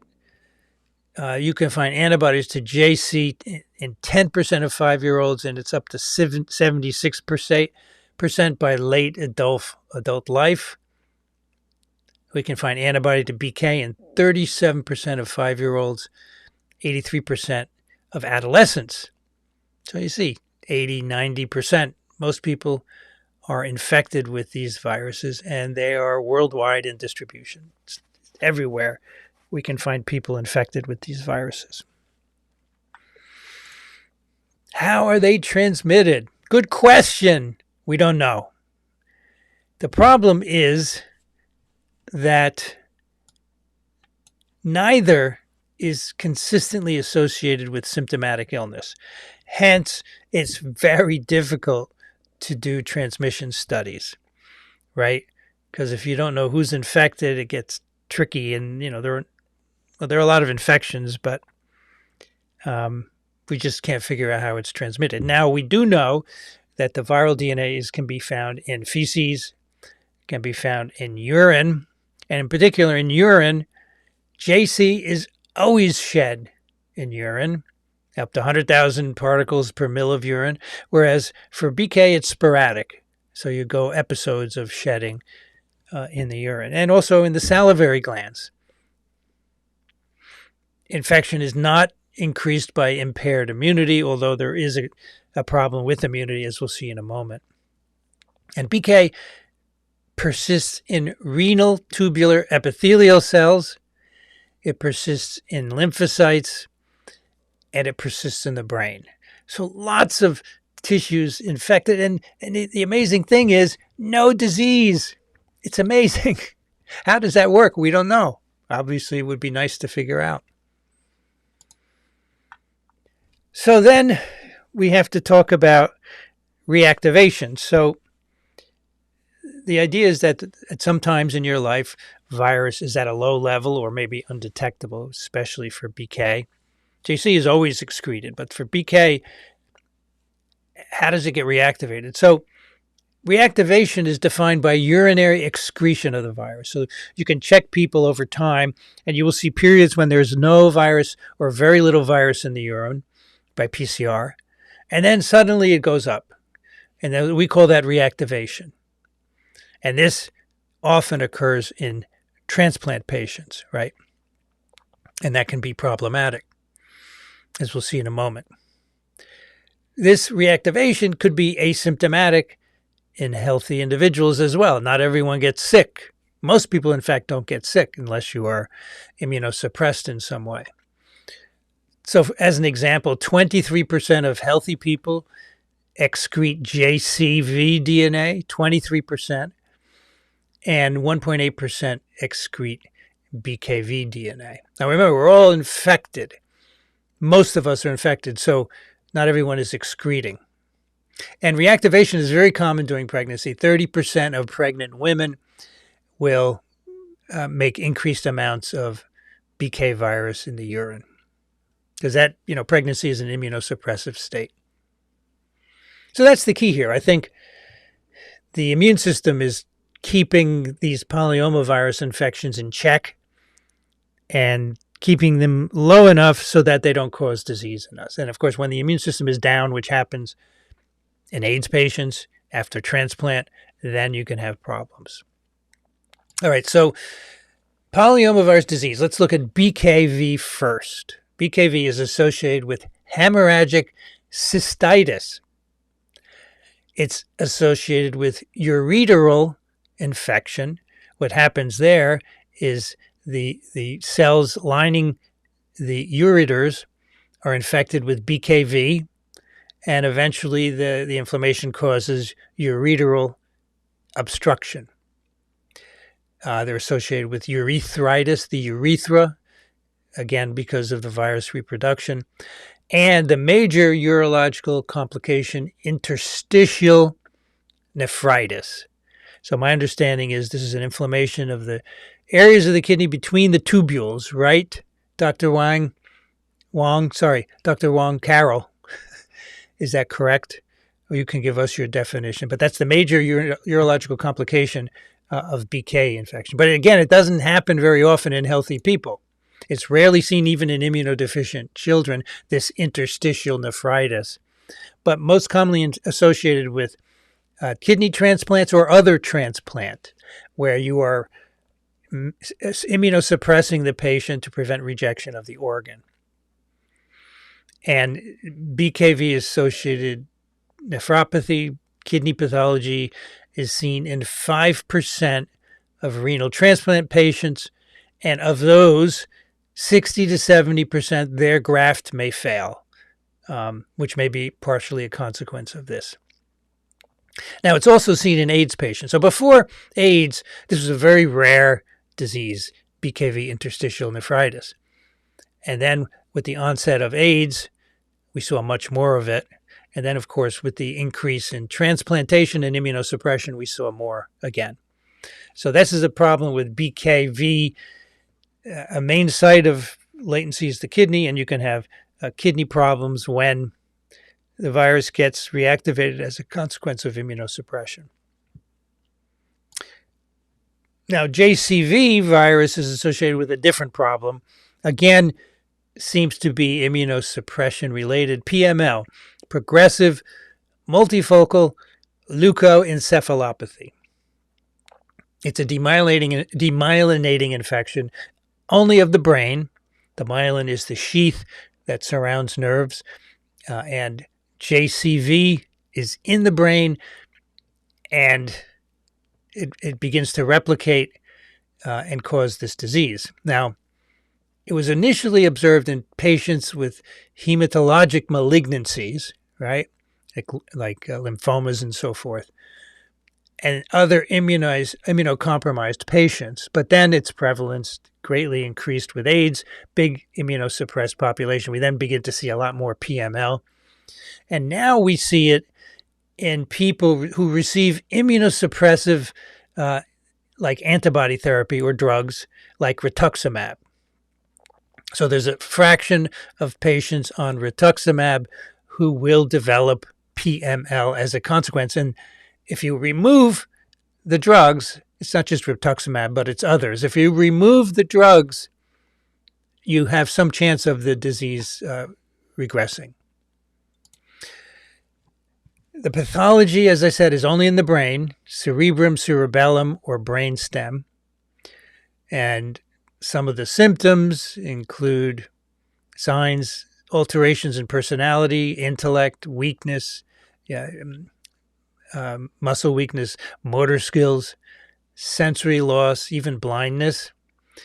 And this is a relentlessly progressive disease. Most patients die either between 2 months and a year after the onset of these symptoms. And as I said before, sometimes stopping the drug helps regress the symptoms of PML, but not always. Not always. So the idea here is that JCV is in many people, right? You get immunosuppressed, and in a fraction of those people, the virus reproduces in the brain and causes PML. So it could be that it's the JCV that's in the brain, it's in the brain of many people, or it could be in the periphery and it traffics in through immune cells.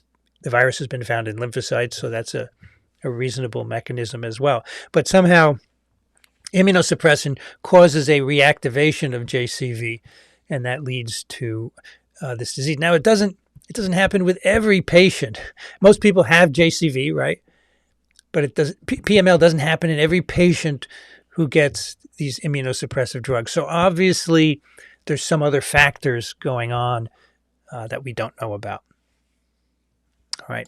So those are the two main problems: the kidney problems with BKV and PML with JCV. JCV is not associated with kidney disease, as far as I know. What about treatments? Okay, for PML, as I said, you can withdraw the immunosuppressive therapy. And if that doesn't work, then you can try a DNA synthesis inhibitor, cytosine arabinoside. Highly active antiretroviral therapy could work as well. In the case of an AIDS patient, for example, an untreated AIDS patient will get fulminant PML. And so if you give them antiretrovirals, it will decrease that somewhat. But these are not universally working, in fact. For BKV, there's no treatments at all. I mean, for PML, those treatments are not actually FDA approved at all. They're off-label treatments, except for heart, of course. BKV, there's no treatment except withdrawal of the immunosuppressive drug. So when you have a kidney transplant patient, very soon after transplant, you have to start monitoring for BKV, because if you see it starting to rise, you have to withdraw the immunosuppressive therapy right away to have any chance of letting the BKV levels go back down again. And now people are investigating other approaches like anti-BK antibodies. But again, remember, there are 4 serotypes, so you would have to either know what the serotype is in the patient or give antibodies against all 4 serotypes as well. So those are 2 polyomaviruses. Very interesting, right? They're in all of us. And in certain cases, most of us are healthy, no problem. But if you get immunosuppressed, they can be a problem. Okay. All right, let's go back to the chat. Where did we stop?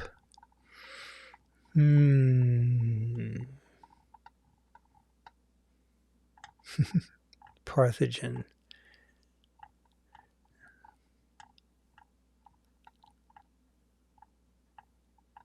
I'm trying to find where I left off, folks. Be patient. Hang on. Oh, there it is. Leave it to a virologist to say a bacteria. Oh, I had left it up. Okay. Have I done any interviews lately? No, the last person we had was Adam Ratner. We're talking about measles. But we have some people coming up. Stay tuned, Barbara.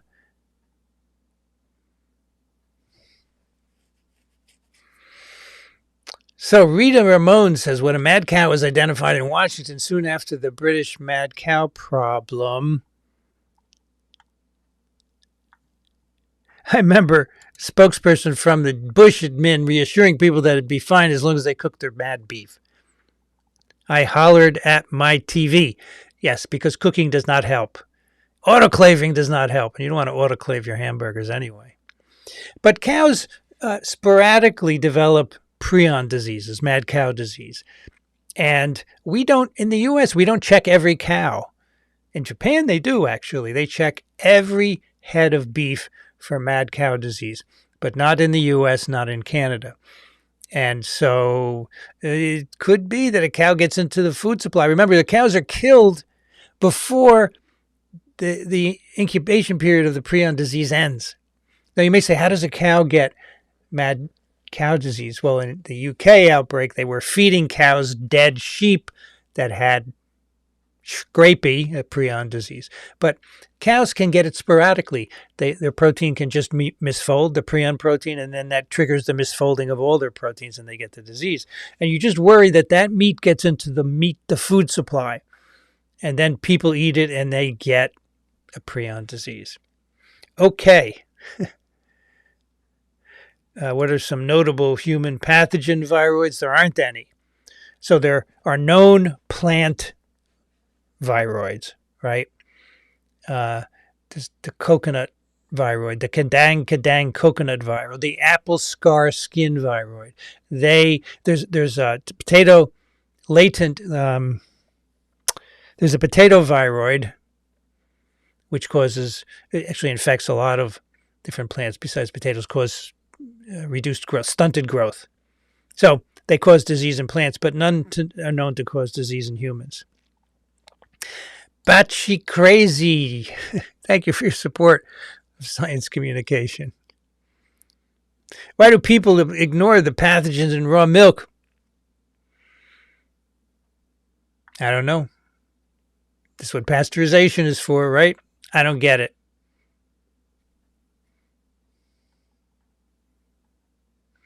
Can ants see bacteria or any teeny insect? I don't know. Good question. Let's look it up. Yeah, so ants don't have very good vision. It's kind of fuzzy. They use smell. They are great at smelling things. And that's how they find their way back to a hive. When they go out, they can smell their way back. So maybe they could smell insects, but probably not going to see them very well.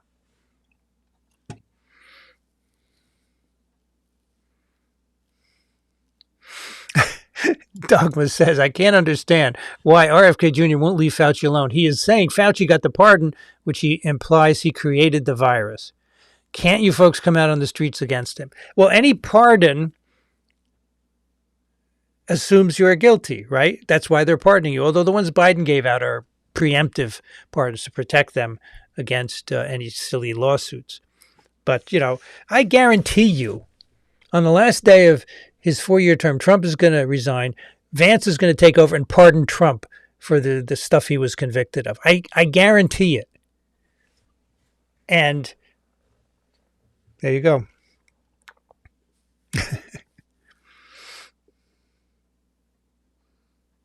Milk pasteurized should not make you sick. That's absolutely right.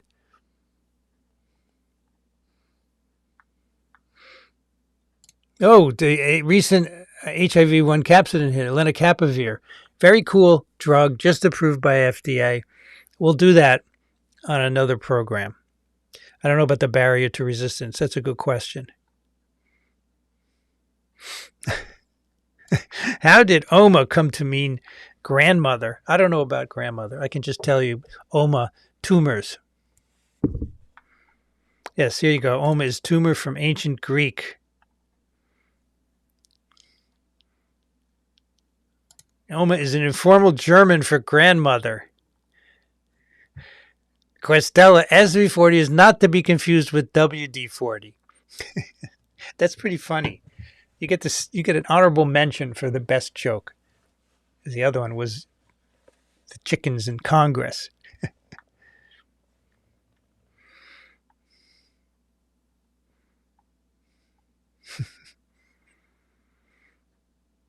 There you go. Sarcoma, lymphoma, right? Polyoma. Hello, Jill from Delaware. Don't bacteria cause a lot of people's BO? Yes, indeed. Volatile organics. Dogs can pick up the scent from volatile organics. Ants and other insects have a keen sense of smell, too.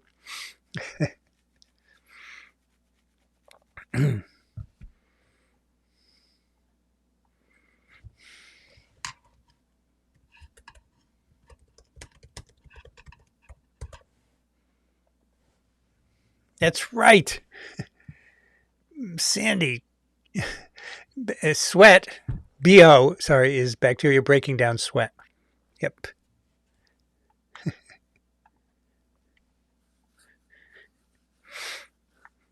Ew, where do people get the idea that urine is sterile? It is not, of course.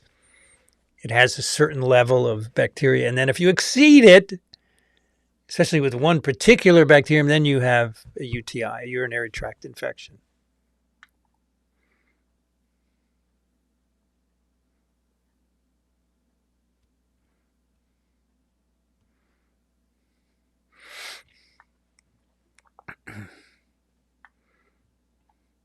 Lise, hello, Lise.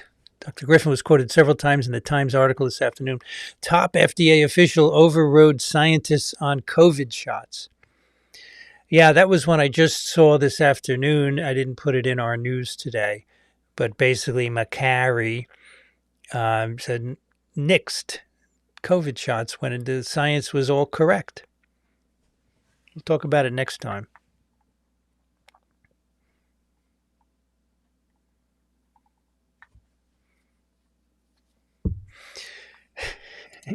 Angry Penguin writes, in an anatomy lecture I heard, the prof said old person smell is due to changes to older people's skin microbiome due to changes in skin secretions. It could very well be. Yeah, let's look it up.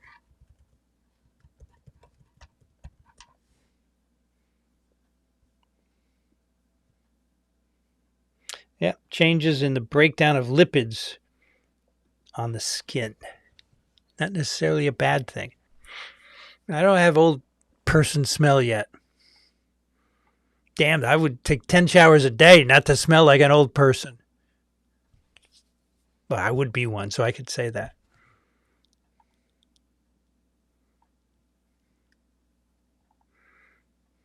%40 of a dog's brain is devoted to processing smell. I'll have to take your word because it's not my specialty. Yes, as Steph says, there's a urobiome. We have bacteria in our bladder and make the urine have bacteria in it. Oh, yes, urine is much more sterile than fewer bacteria than feces, much less complex population of bacteria. Yeah.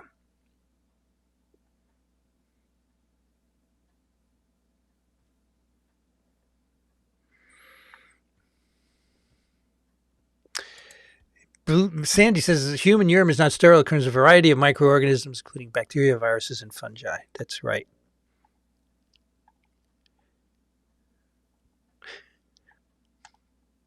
Siddhartha, hello from New York City. Siddhartha, welcome. Who went to TWIV 1000.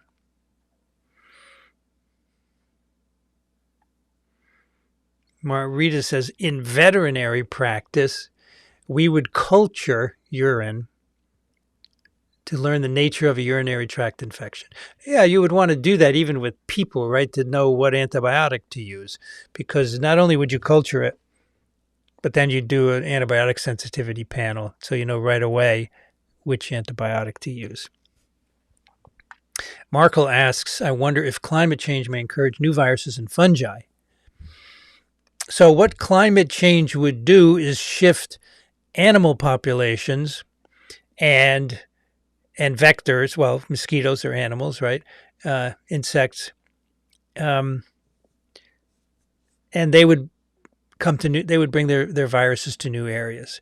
So if it gets too hot in one area, animals will go somewhere else to look for food. They'll bring their viruses with them.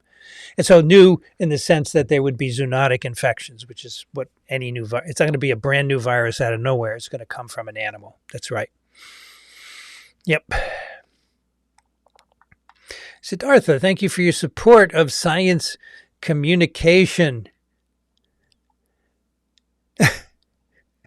Appreciate it. Oh, this is great. Vanity.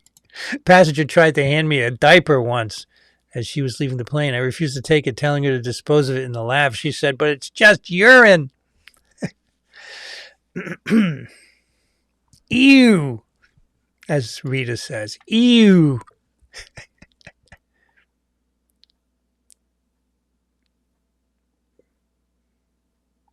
So F. Young is a little skeptical about this claims that your urine contains E. coli and lactobacillus, but somehow got missed by people that may have tried culturing it in the past. Sounds strange to me. All I know is that urine is not sterile. Even if you don't have a UTI, there are bacteria, viruses, and fungi in it. It's part of your bladder microbiome.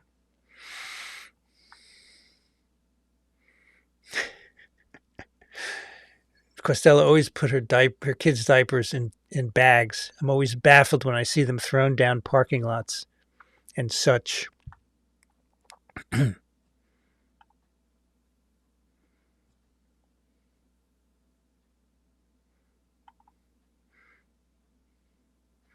How can you know that a virus is not causing disease if you can't tell when people carry it? Well, you can tell when people carry it. You just do PCR, but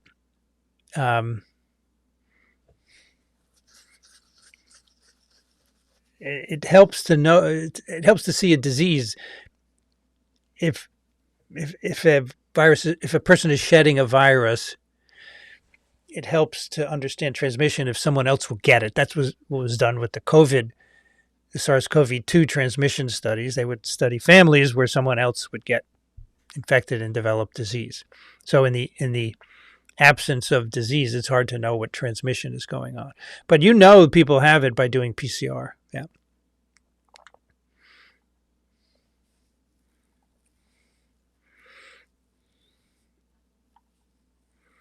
Yeah, so the thing about urine, today's off-target subject is urine. And Rita says, we cultured E. coli from the urine of a sick dog. Always possible that the urine was contaminated in collection, right? You have to catch urine midstream. You can't start peeing into a cup because there are bacteria on the meatus, right? So you have to pee midstream, and that may be hard to do with a dog. As Rita said, getting urine from a dog is not a tidy process. Gangry penguin. I'm glad you clarified what BK means. I'm pretty sure nobody was thinking Burger King. Really? My students all think Burger King and JC.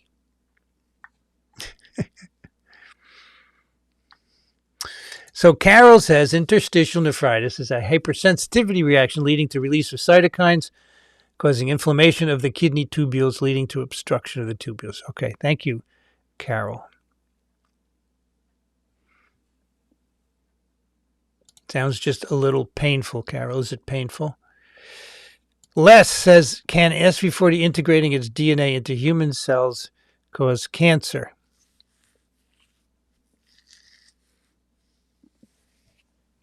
So yes, in culture, if you integrate SV40 DNA into the cell, it will transform the cells. But there's no evidence that in humans, SV40 has caused any cancer. But certainly in cells in the lab in culture, you can do that, yeah.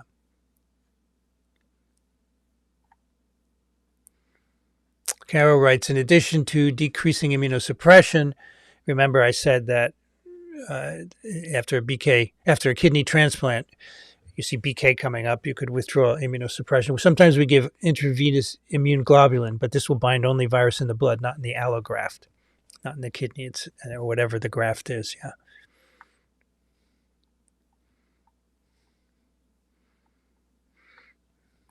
Wayne says there is good news about 23andMe today. Well, I knew they were being bought by Regeneron, right? What are you thinking? You mad cow? Yeah, we got people drinking raw milk. That's right.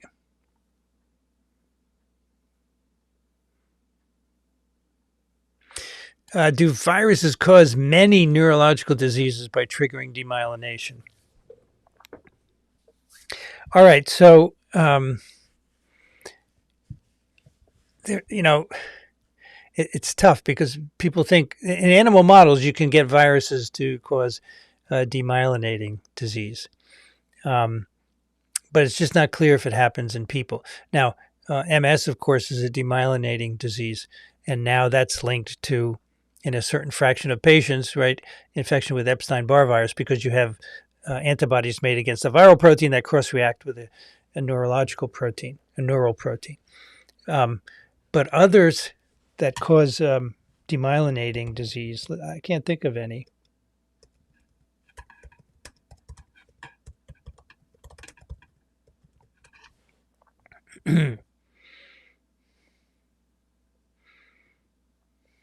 So we got, JC is a great example. It's the best one that we have great evidence for, right? Then we have the MS, EBV, where it's kind of an autoimmune reaction. So SSPE, the long sequelae to measles, that involves demyelination as well. HTLV, associated myelopathy, tropical spastic paraparesis, involves demyelination as well. So yes, not a lot, but there are some. Yeah.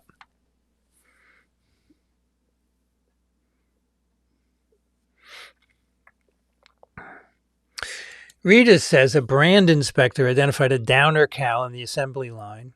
So this is not a healthy cow, right? He warned, he made noise, they ignored him. The prion-infected animal got into the food chain in Mabton, Washington. But I guess nothing happened to that, fortunately. I didn't hear anything.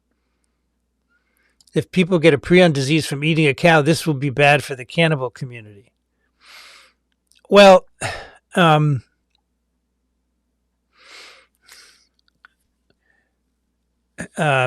used to be cannibalism in New Guinea in the Fore people. And it was noticed that only the women and children got this prion disease called Kuru.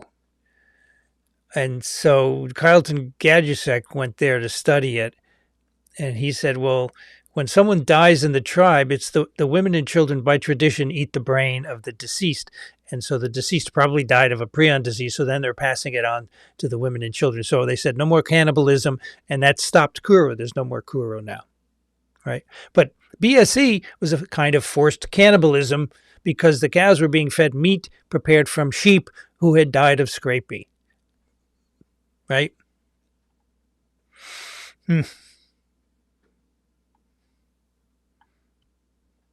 Yeah, in a land of make-believe, raw milk is healthy. Oh, we have only 2 minutes left.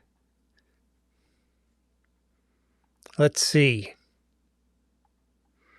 what else we have here.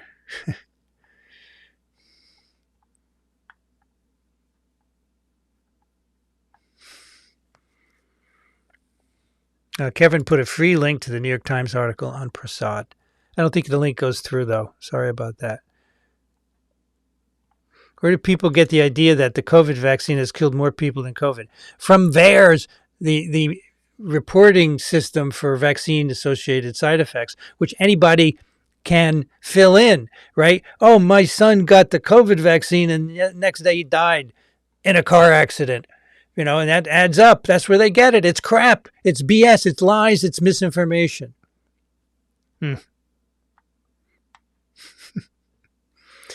Okay, everyone in the mid-1800s who consumed water is now deceased. Yes, that's true.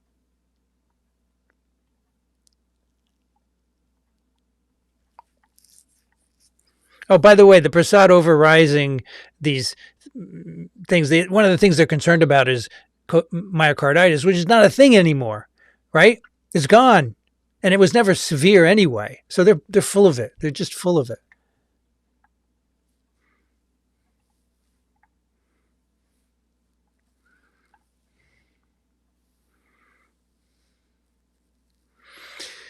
Just how short an amount of time will it take for the effects of closure of USAID by Musk to reach the U.S. shores? Not hard to say.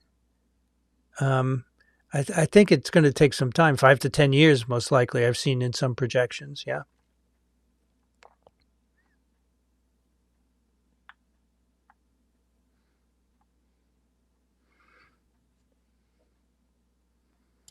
$23andMe was not sold to Bioscience Corp. It was sold to a nonprofit. Okay. I thought it was picked up by Regeneron.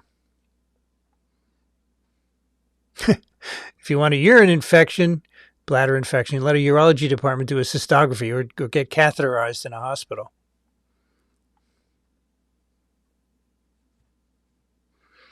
Nika says, I had a cat and a dog who, when they noticed we were trying to catch their urine, straight up refused to pee for hours, even though it didn't hurt them at all. Very funny. Yeah, I got it. Elizabeth says, I got an email from 23andMe saying they're going to continue with the same mission. Right.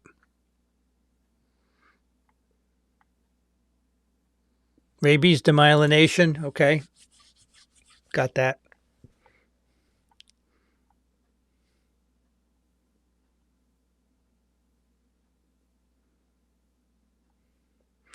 Daniel says cat's urine is synthocensis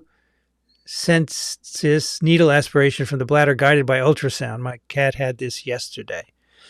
Oh, put the needle through the belly into the bladder? I don't know what's worse, catheterization or that. Ooh. Ew, to say it, as Questella did. Synostatitis is great for animals that don't move much. Oh boy.